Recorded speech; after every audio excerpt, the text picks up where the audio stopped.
So the other day, I made a breakdown video from Eddie Bravo's Mastering the System, MTS, where we talked about the two main paths of rubber guard. And I went over to the new school path, which starts in butterfly guard, starting from the cocoon, which is butterfly with either the pimp arm grip, head control grip, or the cobra clinch grip. And then I went over some of the attacks and transitions from each of those positions. That's the rubber guard. It's kind of the new school rubber guard. That's the rubber guard that I absolutely prefer because that's where you're going to find all the go-go platas, all the go-go clinches, all the go-go launch transitions and go-go roll transitions to rubber mounts, which I absolutely love. But then there's the old school path of rubber guard, which starts in closed guard. And a lot of times it's starting in closed guard and you need to break the guy down. So this is I call it the OG, the old gangster path.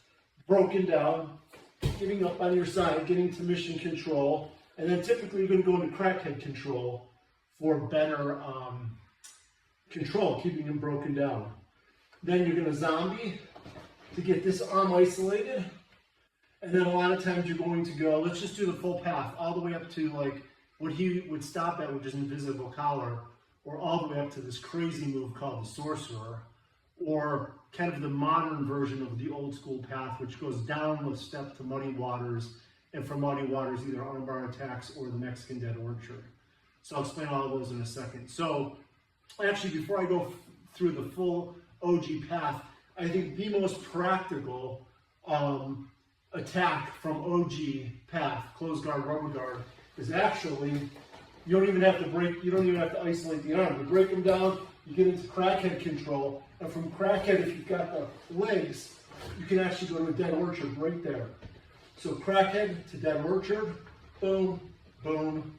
It's pretty amazing. That is, to me, the most viable attack from OG rubber guard. Just simply, one more time, you don't even have to zombie to get an arm. Just get the crackhead control. From crackhead and pump, lock that in, and boom, boom. It's kind of like, it's like basically my old favorite technique, which was the lock shoulder to the arm bar. It's kind of the more version. You can actually go lock shoulder to a dead orchard. Boom, boom. But anyways, not to confuse the subject. So to me, the most practical path of the OG is just simply going for dead orchards. Basically doing mission control, crackhead control, and maybe the pump to lock that shoulder. You don't even have to get this arm out of there.